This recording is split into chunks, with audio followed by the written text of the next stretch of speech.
السلام علیکم ناظرین و سامعین، ویلکم کرتا ہوں آپ کو عرب 5 نیوز چینل پر۔ امید کرتا ہوں تمام ناظرین خیریت و عافیت سے ہوں گے۔ سب سے پہلے آپ کا شکر گزار ہوں کہ آپ نے ہماری اس ویڈیو کو دیکھنے کے لیے وقت نکالا۔ بڑھتے ہیں آج کی ہیڈ لائنز کی جانب۔ سعودی عرب میں کریک ڈاؤن، بہت سے افراد کی گرفتاریاں۔ آخر گرفتاریاں کس بنیاد پر کی جا رہی ہیں؟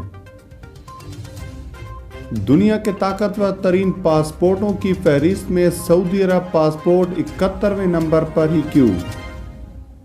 اور غلاف کعبہ کی تبدیلی اور غلاف کعبہ کے بارے میں چند اہم معلومات۔ خبروں کے اس سلسلے کو آگے بڑھاتے ہوئے چلتے ہیں آج کی خبروں کی جانب، لیکن اس سے پہلے سعودی عربیہ کی تازہ ترین خبروں کے لیے نیچے موجود سبسکرائب بٹن پر کلک کریں اور ساتھ ہی بیل آئیکن پر کلک کر کے آل کا بٹن پریس کر دیں۔ بڑھتے ہیں آج کی پہلی خبر کی جانب۔ خانہ کعبہ کا غلاف روایت کے مطابق 9 ذی الحج کو تبدیل کیا جائے گا۔ یوم وقوف عرفہ کو پرانا غلاف تبدیل کر کے اس کی جگہ نیا غلاف چڑھایا جائے گا۔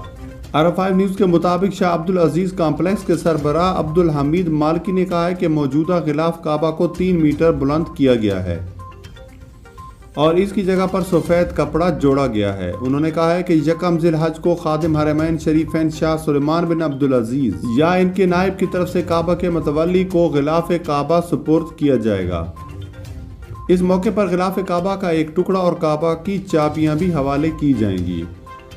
یہ عمل حرمین انتظامیہ کی سربراہ کی موجودگی میں عمل میں لایا جائے گا۔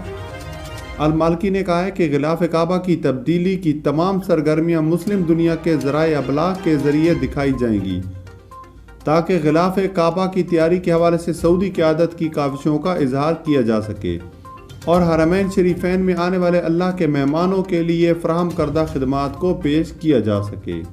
بڑھتے ہیں آج کی اگلی خبر کی جانب۔ کورونا وبا کے باعث پوری دنیا میں فضائی سفر انتہائی مؤثر ہونے کے باوجود سعودی پاسپورٹ اپنا مقام برقرار رکھنے میں کامیاب ہوا ہے۔ عرب 5 نیوز کے مطابق دنیا کے طاقتور ترین پاسپورٹوں کی فہرست میں سعودی عرب 71ویں نمبر پر ہے۔ عالمی ادارے کی رینکنگ کے مطابق سعودی پاسپورٹ ہولڈر دنیا کے 79 ممالک میں پیشگی ویزے لیے بغیر سفر کر سکتا ہے۔ واضح رہے کہ دنیا کے طاقتور ترین پاسپورٹ کی رینکنگ پیشگی ویزے لیے بغیر ممالک کے سفر کی بنیاد پر کی جاتی ہے۔ بڑھتے ہیں آج کی اہم خبر کی جانب۔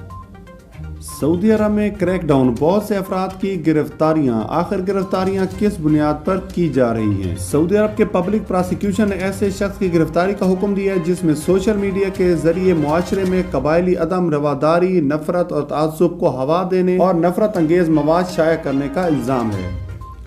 پبلک پراسیکیوشن کے ایک سرکاری ذرائع نے تصدیق کی ہے کہ پارلیمانی مانیٹرنگ سینٹر کی جانب سے سوشل میڈیا کے ذریعے شائع کیے جانے والے نفرت انگیز مواد کے بارے میں تفصیلات جاری کی ہیں۔ تفصیلات میں بتایا گیا ہے کہ ایک ٹی وی چینل پر نشر ہونے والی فلم کے کچھ حصے سوشل میڈیا پر نشر کیے گئے ہیں۔ ان میں قبائلی تعصب اور لوگوں کو ایک دوسرے کے خلاف اکسانے اور دوسروں کی توہین اور تذلیل کی ترغیب ملتی ہے۔